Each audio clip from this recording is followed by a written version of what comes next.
Welcome back, all my 40K fanatics out there. I'm DJ here with Tim's Nation to bring you a video for the Crotties. That's right, we got a new detachment. I've received some questions and comments on how I feel about this detachment, what I like, what I don't like. And instead of speculating, I want to play a game with it first. So later this week, I'm going to put a video out giving my opinion on this detachment, how I feel, what I like, what I don't like, what I think is going to work, and at least have a one game foundation behind what I'm saying, what I'm talking about. There's a lot of tools that this army can put out and a lot of weird things that it interacts with. So nothing that unexpected, but the bulk, when you look at it and go vehicle and mounted and then go and look at how many data sheets are actually available, it's a lot. It's a lot. So I am definitely really excited to try this out, especially because of the fact that spiders are vehicles. So, of course, I'm going to be running some spiders in here. So that's what my plan is. I apologize if my voice is a little scratchy. It's been all weekend. Actually, since like last week, I just been messing with a sore throat. I think with turning the heat on and everything for winter, it's just kind of messed with my sinuses a bit. So I apologize if I'm a little bit scratchy. I was probably a little scratchy during Nico and mine last game till the end of it. Apologize about that. I'm doing the best I can. All right. So first things first, we need to see what I'm playing before we can talk about why I'm trying this and what I think for these units, at least in speculation. So here's the list. All right, here is my Shatterstar Arsenal, the new Necron detachment that we got for Christmas from Games Workshop. This detachment special rule is Relentless Onslaught. Each time a Necron model from your army makes an attack that targets a unit within range of an objective marker, you get +1 to hit. In addition, ranged weapons equipped by mounted and Necron vehicle units, excluding Titanic, had the assault keyword. Now, having the +1 to hit, I mean, you look at it and you go, oh, that's any Necron unit. Okay, so Awakened Dynasty, those +1 to hit. So we've seen that. So that's why right now I'm not even looking at some of the basics like Immortals, Warriors, or anything like that, because these same abilities are conferred to units that could not be led by characters in the past and could not get +1 to hit, such as the Spiders, such as the Tomb Blades, things such as those. Now they do. On top of the fact, the big caveat is the assault weapons. This entire army just got a ton faster. I mean, this is basically ABA, always be advancing. There's not a lot of reason not to, except if you want to complete a charge. And this initial build, I went a little heavier into the gun line, probably where you kind of have to go with this, considering you're going assault and shooting, weapons, guns get assault. Seems like the primary target of where we're going to want to go. So, this is 2,000 points on the money. The army list I'm going to be uploading is the Annihilation Legion, and it'll be 45 points short because of the 2 enhancements that I will be taking for this detachment. So let's get into it. First, Catacomb Command Barge. The Catacomb Command Barge is going to be one of the units that has the enhancement, the 30.1, to give the aura to reroll hit rolls and wound rolls of 1, as long as you're within 6 inches of the bearer. This one does not have the caveat of being near an objective marker or shooting at a unit objective marker, so this one is nice all around for that ability. And then when you are shooting, you're hitting on 2s with a lot of stuff in this army. The Catacomb Command Barge has the Resurrection Orb. We're going with the Overlord Blade so that he gets the reroll 1s to hit and wound in combat, +1 to hit, so he'll basically always be hitting on 2s. And just be able to charge in into a unit in combat and assist something like the Spiders, and just give that extra little bit of push. Also, being able to move him as far as we can and charge things will be nice. Now, he doesn't advance and charge, but we can advance and then charge in the next turn. So there's a lot of play out of him. Also, his speed allows him to be able to give his aura to anything nearby. An aura for +1 OC is very strong as well. A lot of my stuff has OC2. We can get it up to OC3. And again, the Resurrection Orb targets an infantry unit, infantry or mounted, and hits them with the Res Orb. So Locust Destroyers, Tomb Blades, they all can get hit with a Resurrection Orb for D6 as the game progresses. So that's really nice. Next up, we'll go over to, let's stay with vehicles and talk about our 2 Doomsday arcs. So first and foremost, I own 0 Doomsday arcs. I've never owned a Doomsday arc.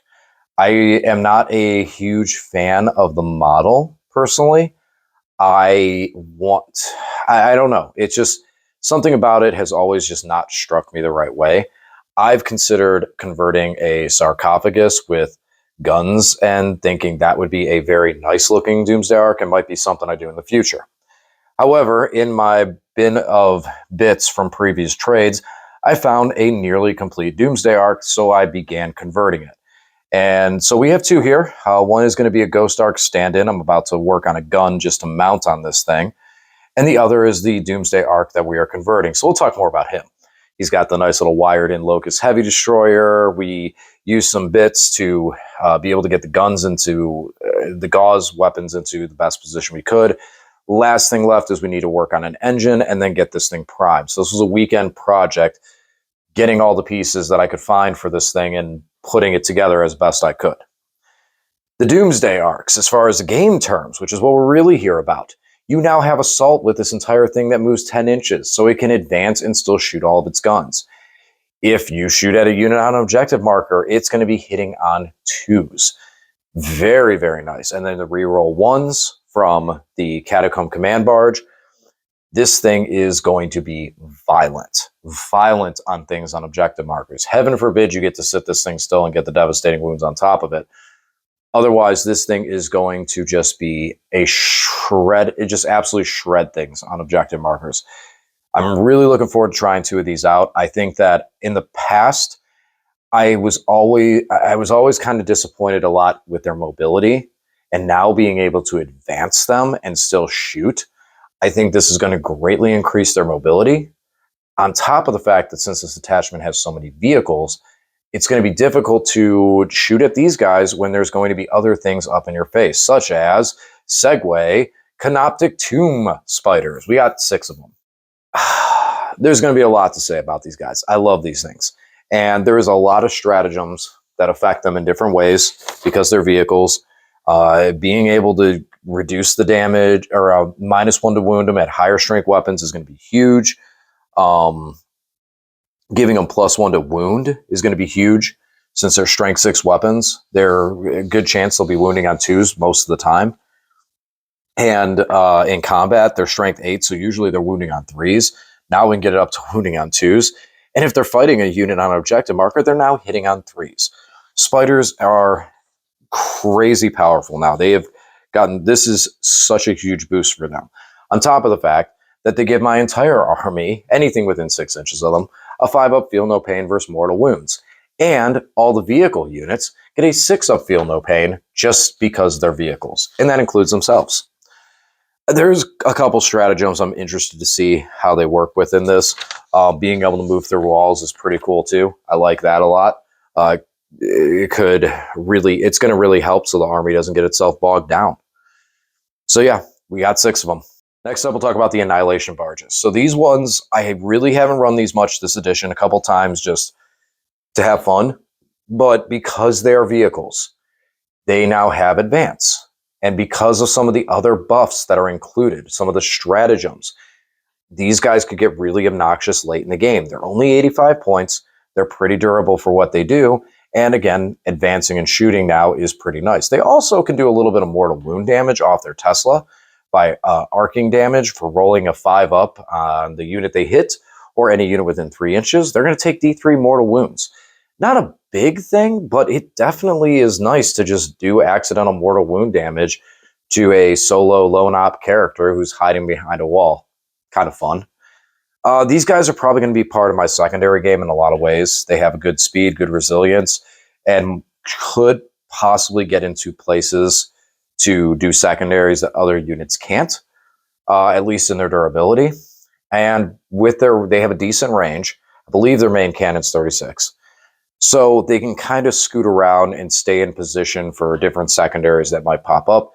and having them to complete an action and losing their shooting is not the end of the world. They're not as devastating as something like the Doomsday arc, but they can still do work, as this is mostly a gun line. Continuing on the big part of the gun line, we're going to go right over to the Locust Heavy Destroyers. Locust Heavy Destroyers are just going to be nasty. It's simple as that. Shooting at a unit objective, hitting on 2s. You have ways to, if you're within aura range, now you're rerolling 1s. Crits on 6s for lethal.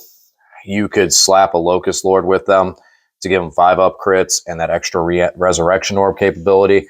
It's something I've considered because I am taking 1 Lokhust Lord, we'll talk about in a minute. And so there's a lot of play with him. They're mounted. You can go -1 to wound on them. If you're shooting at a weapon that's higher strength, that's very strong with these guys because they're 4 wounds apiece.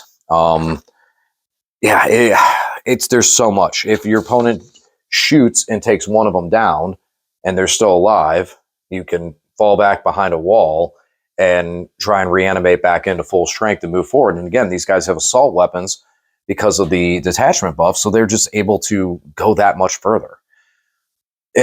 Them combined with the Doomsday arc, there is enough anti-tank here to really, really wreck some big, big, powerful units that don't like getting hit first turn from big, powerful stuff. Next up, we'll move over into the Locust Destroyers and talk about the Lokhust Lord that I'll be taking. Here's the other 15 points that I'm missing from my list, because he's going to have the enhancement to give him and his unit ignore cover.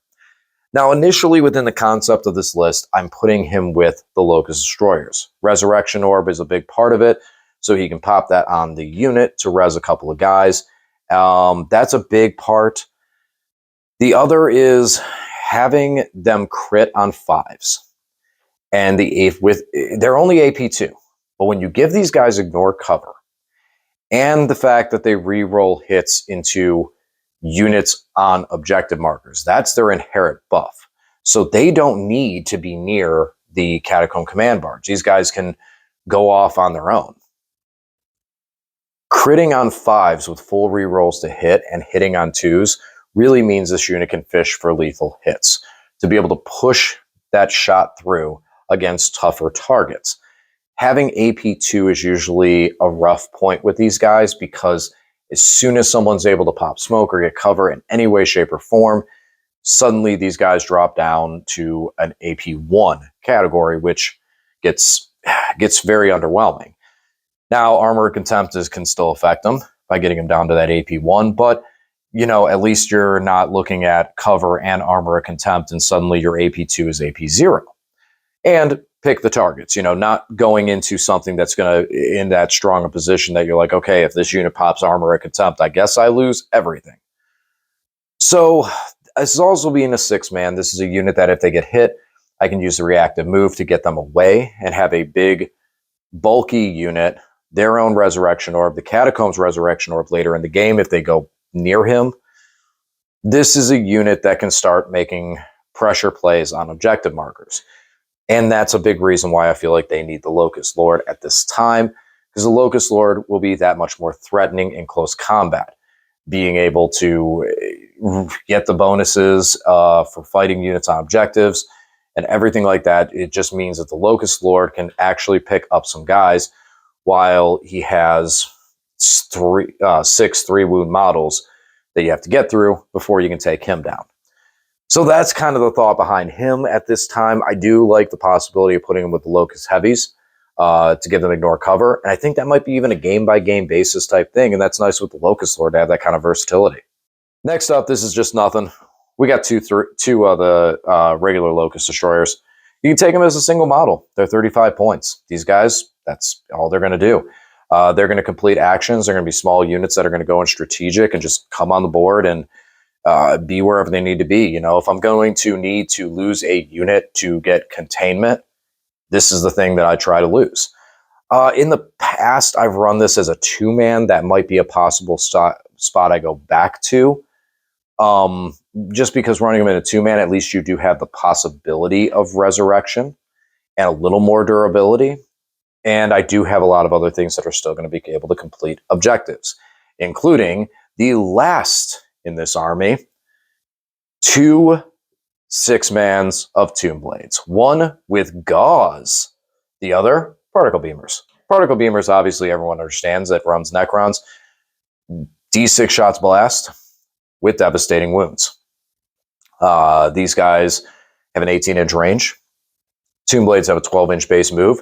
They have a 9-inch scout move. Now, all their weapons are assault, so they can advance and shoot. And on top of that, whenever they shoot, they can then move afterwards. These guys have fire and fade. They can shoot and move back. So these guys are going to be able to make some weird, long moves across the field and be in constant position to score secondaries that my army normally could not get. An early behind enemy lines is now not necessarily a lost cause. An early engage on all fronts is not necessarily a lost cause. Losing the Tomb Blades would be rough. They're 150 points apiece, so I prefer not to. But it is a possibility, or if there is a spot that's safe, these guys really do have that enough of that move. They're -1 to hit because they're stealth. And the reason I went with the Gauss is because of the lethal hits.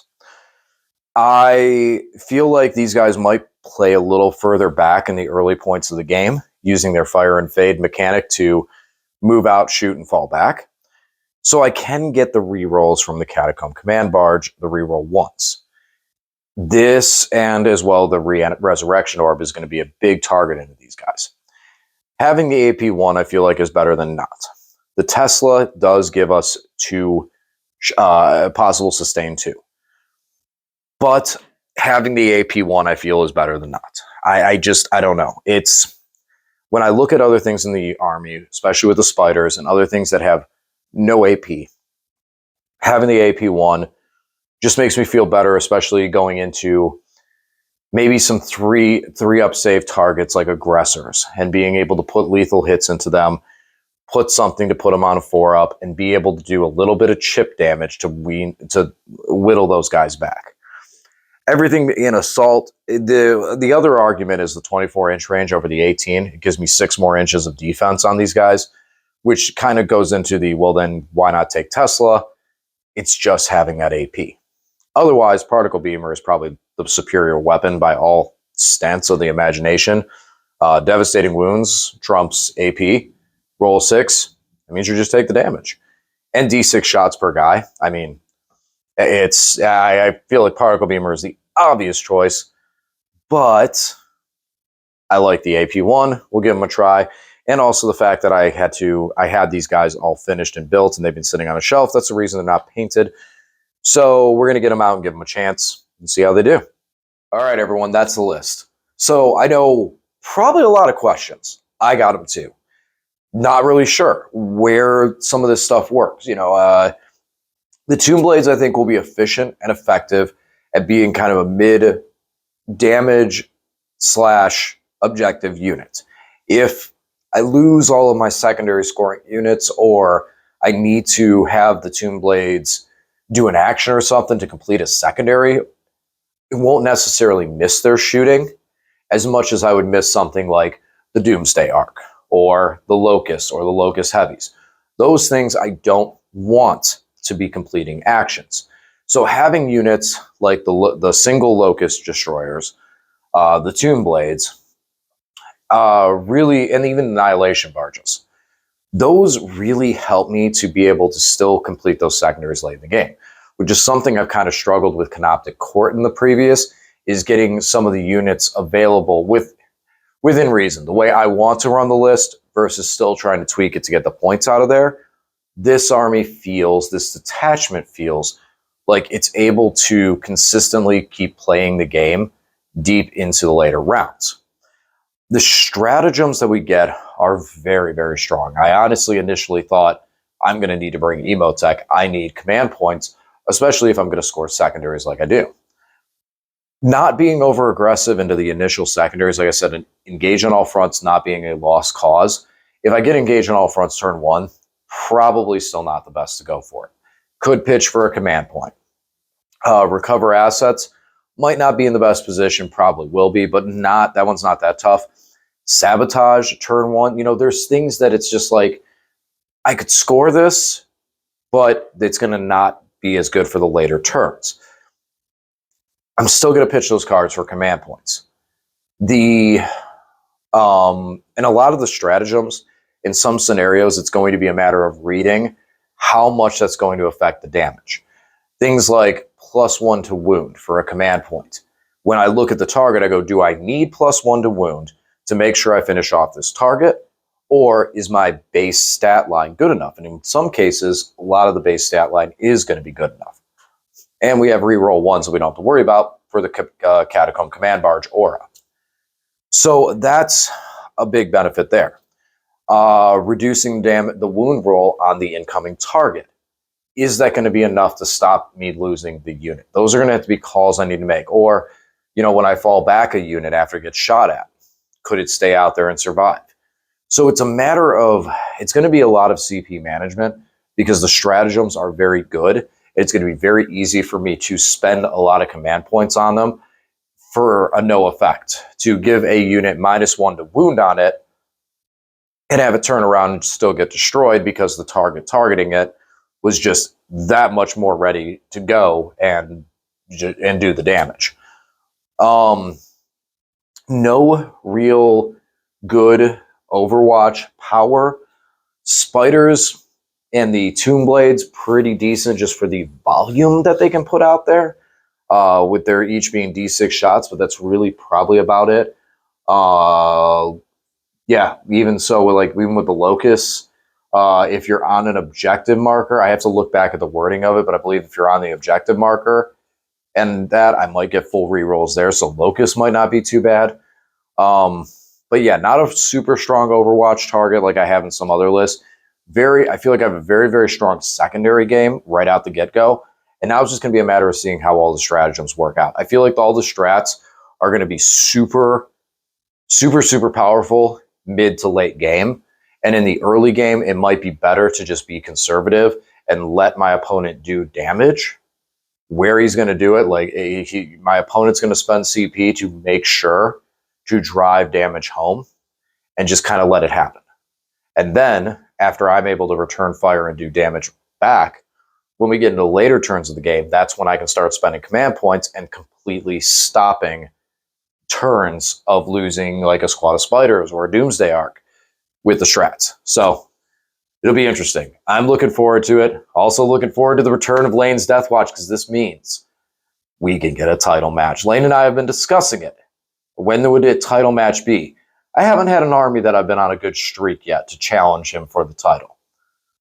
But I feel like this might be the time where we turn this back around. And on top of it, once we knew that Deathwatch were going to be released, that we put a pause. We're like, you know what? There's no reason for me to fight any other army until the Deathwatch come back to the table and can defend the title that they never lost. So that'll be some fun for the future.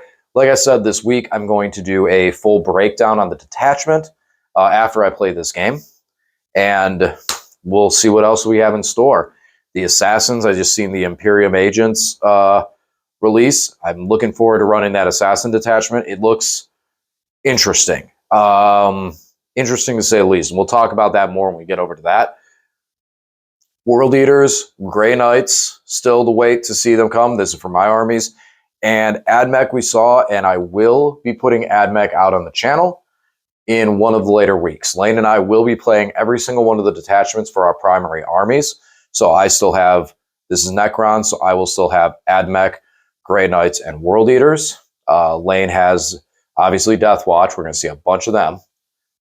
Probably Blood Angels, Custodes, and Votann, definitely. And so, and Death Guard. So we have at least 5 from Lane.